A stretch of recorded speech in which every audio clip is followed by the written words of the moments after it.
চায়ের সাথে খাওয়ার জন্য এইভাবে মাত্র 2-3টি উপকরণ দিয়ে বানিয়ে ফেলুন মুচমুচে কুচো নিমকি, যা বিকেলে চায়ের সাথে খেতে দারুণ লাগবে। তো চলুন রেসিপিটি দেখে নেওয়া যাক। নমস্কার বন্ধুরা, ওয়েলকাম টু প্রিয়ার রান্নাঘর। নতুন একটা রেসিপি দেখার জন্য সবাইকে আজকে বানাবো চায়ের সাথে খাওয়ার জন্য একদম পারফেক্ট কুচো নিমকি। নিমকি বানানোর জন্য আমি এখানে নিয়ে নিয়েছি 1.5 বাটি ময়দা, দেব 1 চামচ লবণ, 1 চামচ কালো জিরে, আর দিয়ে দেব 1 চামচ জোয়ান, আর দিয়ে দেব 4 চামচ মতো সাদা তেল। এবার আমি সবগুলো মিশ্রণকে একসাথে ভালো করে ময়াম দিয়ে নেব। দেখুন এইভাবে দলা পাকিয়ে গেলেই বুঝতে হবে ময়ামটা খুব ভালো হয়েছে। এবার অল্প অল্প করে জল নিয়ে ময়দাটাকে ভালো করে মাখিয়ে নিতে হবে। একেবারে জল দিয়ে মাখলে ময়দাটা কিন্তু নরম হয়ে যাওয়ার সম্ভাবনা থাকে, তাই অল্প অল্প করে জল নিয়ে একটা শক্ত ডো তৈরি করে নিতে হবে। দেখুন ঠিক এইভাবে মাখাতে হবে। এরপর ডোটাকে আমি কিন্তু 10 মিনিটের মতো ঢাকা চাপা দিয়ে রেখে দেব। দেখুন 10 মিনিট পর এবার একটু হালকা হাতে মেখে নেব।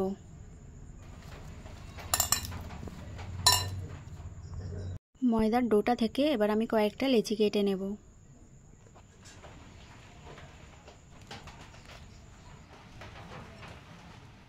এখানে আমি শুকনো ময়দা নিয়ে নিয়েছি। এবার ময়দা দিয়ে সবগুলো লেচিকে পাতলা পাতলা করে বেলে নেব। পাতলা করে বেলতে হবে, মোটা করে বেললে কিন্তু নিমকিগুলো ভালো হবে না। এবার একটা ছুরির সাহায্যে আমি নিমকির আকারে কেটে নেব।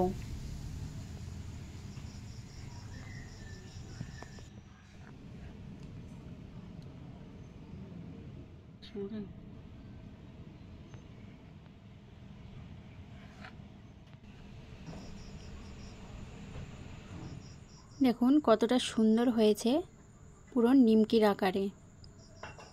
এইভাবেই কাটতে হবে, তাহলে সাইজটাও ঠিক থাকবে। এখানে আমি 2-3টে লেচি বেলে কেটে নিয়েছিলাম। একেবারে বেশি কাটা যাবে না, তাহলে কিন্তু একটার সঙ্গে একটা লেগে যাবে। আর একদিকে আমি তেলটা গরম হতে দিয়েছি। এখানে অল্প অল্প করে আমি নিমকিগুলো ছেড়ে দেব। দিয়ে এভাবে ছাঁকনির সাহায্যে একটু নেড়ে নিতে হবে, না হলে কিন্তু জোড়াগুলো ছাড়বে না।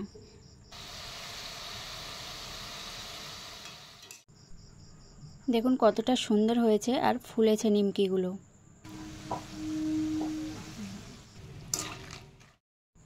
আমার নিমকিগুলো ভাজা হয়ে গেছে। এবার আমি নিমকিগুলো তুলে নেব।